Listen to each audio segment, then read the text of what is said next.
Hello friends, welcome to विकल्प। हम लोग अपने बीपीएससी के जो पूर्व वर्षों के प्रश्न हैं उसके प्रारंभिक परीक्षा के प्रश्नों के की परिचर्चा के संदर्भ में आज हम लोग बात करने वाले हैं जो 63वीं की प्रारंभिक परीक्षा हुई थी उसके सामान्य विज्ञान के प्रश्नों के बारे में। ठीक है, सामान्य विज्ञान के कुल 20 प्रश्न पूछे गए थे। इसमें 150 प्रश्नों में 20 प्रश्न सामान्य विज्ञान के पूछे गए थे। प्रश्नों का स्तर औसत कहा जा सकता है।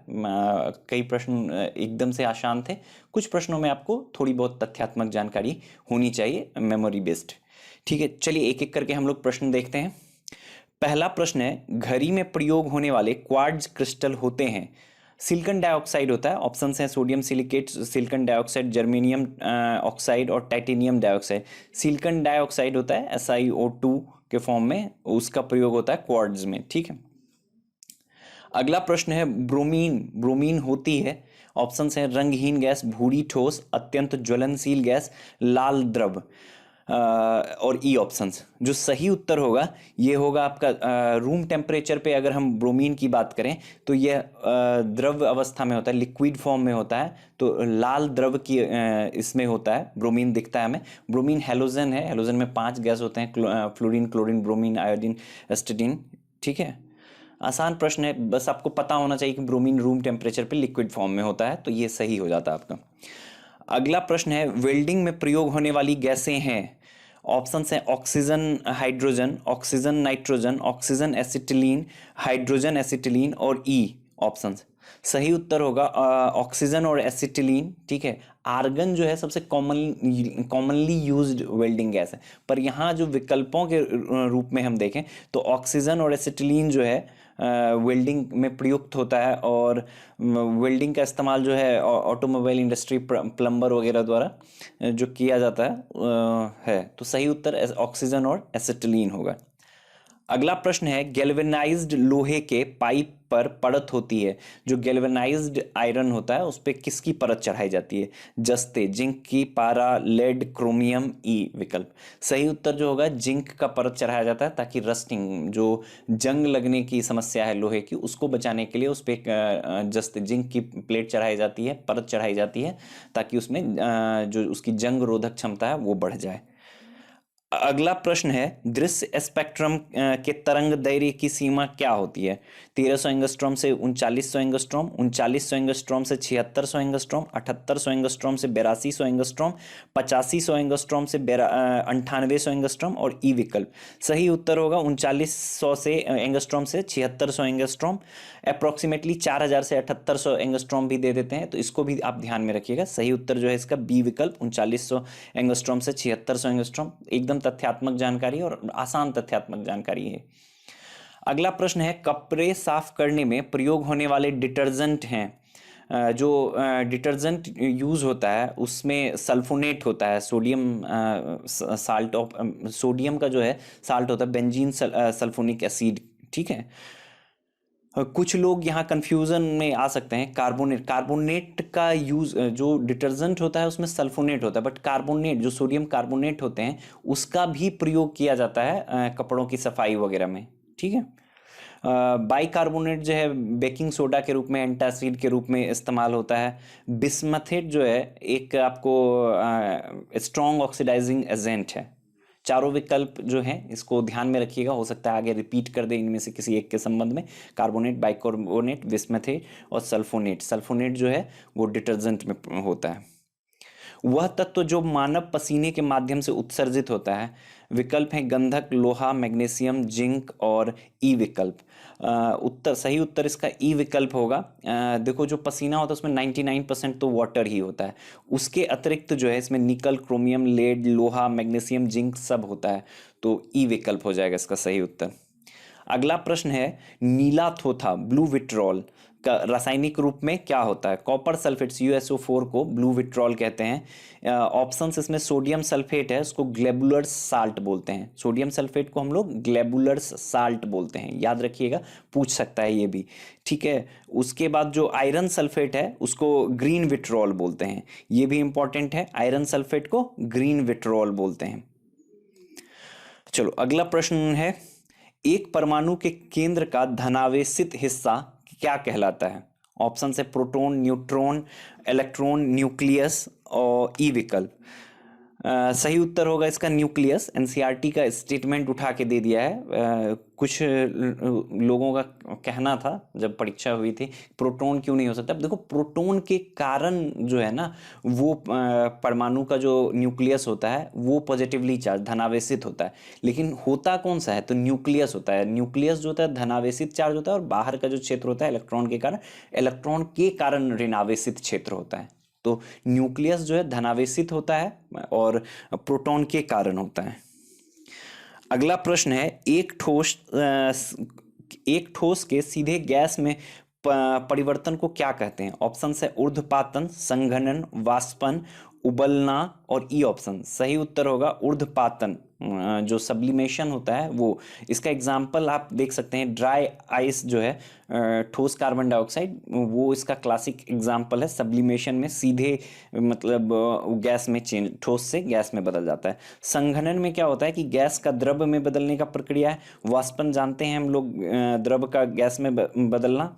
और उबलना क्या होता है कि रैपिड मतलब काफ़ी तेज़ी से जो बॉइलिंग होता है उसको हम लोग उबलना कहते हैं।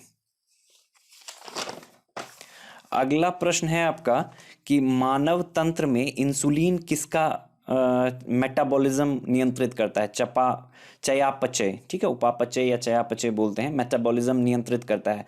तो इंसुलिन जो है कार्बोहाइड्रेट का मेटाबॉलिज्म को रेगुलेट करता है। कार्बोहाइड्रेट जो ग्लूकोज होता है, ब्लड में जो ग्लूकोज होता है उसको ग्लाइकोजेन में इंसुलिन कन्वर्ट करता है, ठीक है। पेनक्रियाज से निकलता है और ये पेनक्रियाज में स्लेट ऑफ लैंगरहैंस के बीटा सेल्स से जो है इंसुलिन सिक्रीट होता है। कार्बोहाइड्रेट के शुगर जो ग्लूकोज है उसका, कार्बोहाइड्रेट है एक प्रकार का, उसके मेटाबॉलिज्म को रेगुलेट करता है। अगला प्रश्न है निम्नलिखित में से एंटीबायोटिक है। ऑप्शन है पेनिसिलिन, एस्पिरिन, पैरासीटामोल, सल्फाडाइजिन। सही उत्तर होगा इसका पेनिसिलिन और सल्फाडाइजिन दोनों। ई विकल्प हो जाएगा इसका सही उत्तर। पेनिसिलिन जो सबसे कॉमन मतलब एंटीबायोटिक है और सल्फाडाइजिन भी एंटीबायोटिक है। एस्पिरिन जो है एक आपको दर्द निवारक के रूप में प्रयुक्त होता है, ठीक है, पेन किलर है। और पैरासीटामोल जो है ये भी फीवर और पेन किलर के रूप में ही प्रयुक्त होता है, ये एंटीबायोटिक नहीं है। एस्पिरिन और पैरासीटामोल एंटीबायोटिक नहीं है, पेनिसिलिन और सल्फाडाइजिन जो है एंटीबायोटिक है। अगला प्रश्न है निम्नलिखित में से कौन मुख्यतः कार्बोहाइड्रेट है। गेहूं, जौ, चावल, मक्का और ई। आयोग द्वारा इसका सही उत्तर जो है वो सी चावल को माना गया था। मेरे दृष्टिकोण में जो ई विकल्प होना चाहिए वो अधिक उपयुक्त है, क्योंकि मक्का भी एक बहुत रिच सोर्स है, अन्य भी जो है कार्बोहाइड्रेट के एक रिच सोर्स हैं। पर आयोग द्वारा चावल को इसका सही उत्तर माना गया था, ठीक ठीक है। अगला प्रश्न है निम्नलिखित में से सबसे भारी धातु है।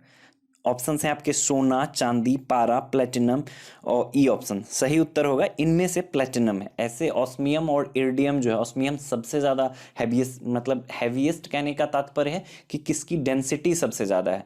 तो 22.6 जो होती है, याद कर लीजिए ऑस्मियम और इरिडियम। ऑस्मियम कभी पूछा जा सकता है कि सबसे हैवी या सबसे अधिक डेंसिटी वाला, घनत्व वाला मेटल क्या है, तो वो आपको ऑस्मियम हो जाएगा। ऑस्मियम और इरिडियम जो है ये ऑस्मियम से थोड़ा सा कम इरिडियम का होता है। और इसमें जो विकल्प है यहाँ पे सोना, चांदी, पारा, प्लेटिनम, इसमें सही प्लेटिनम हो जाएगा। प्लेटिनम तीसरा सबसे हैवीएस्ट है, इसका 21 दशमलव समथिंग होता है जो डेंसिटी होता है ग्राम पर सेंटीमीटर क्यूब में, तो प्लेटिनम है। इसके बाद गोल्ड है, उसके बाद पारा है और फिर चांदी है।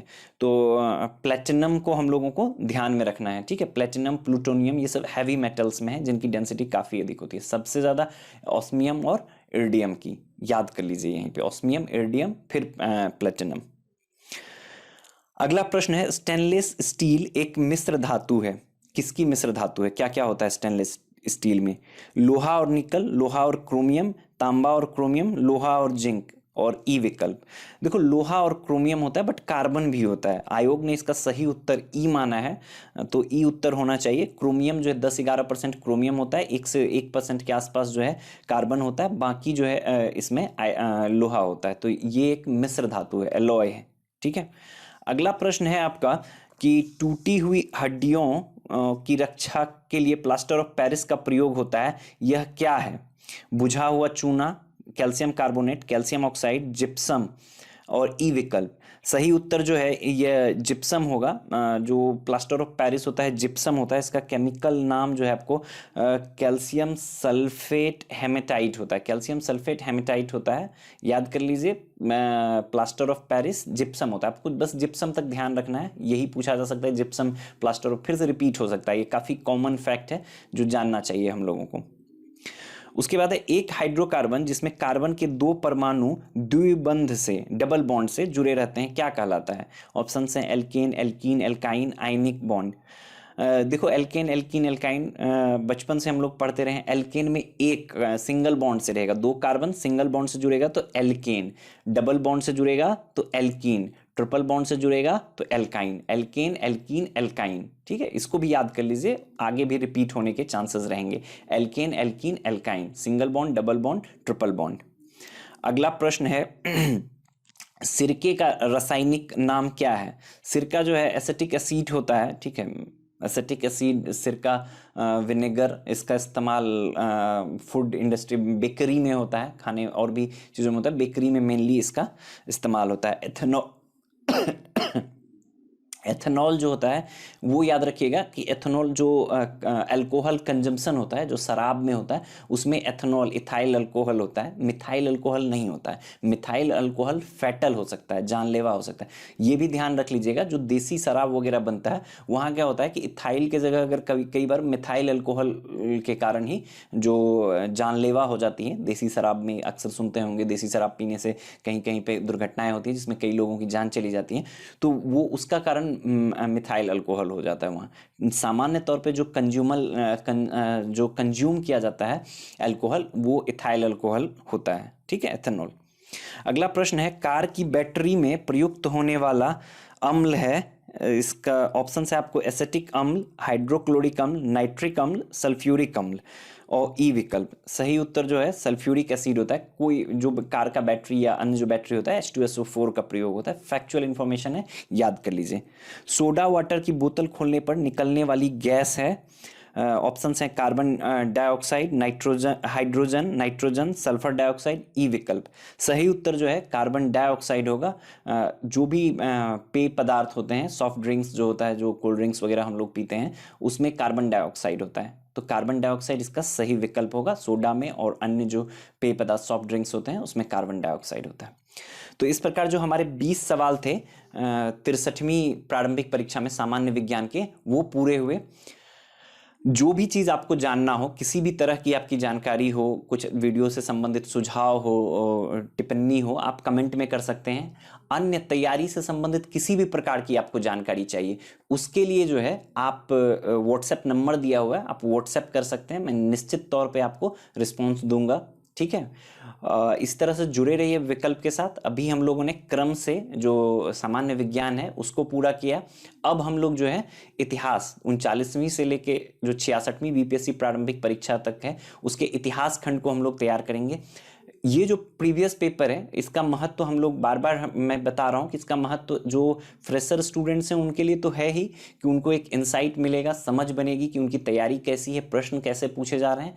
साथ ही साथ जो स्टूडेंट्स पहले से तैयारी में जुड़े हैं उनके लिए भी महत्वपूर्ण है। आपके लिए एक क्विक रिविजन हो जाएगा और प्रश्न और उसके विकल्पों से संबंधित प्रश्न ही आगे बीपीएससी में पूछे जाने के चांसेस रहते हैं, ठीक है। तो जुड़े रहिए विकल्प के साथ, सब्सक्राइब करिए, लाइक करिए। Thank you very much.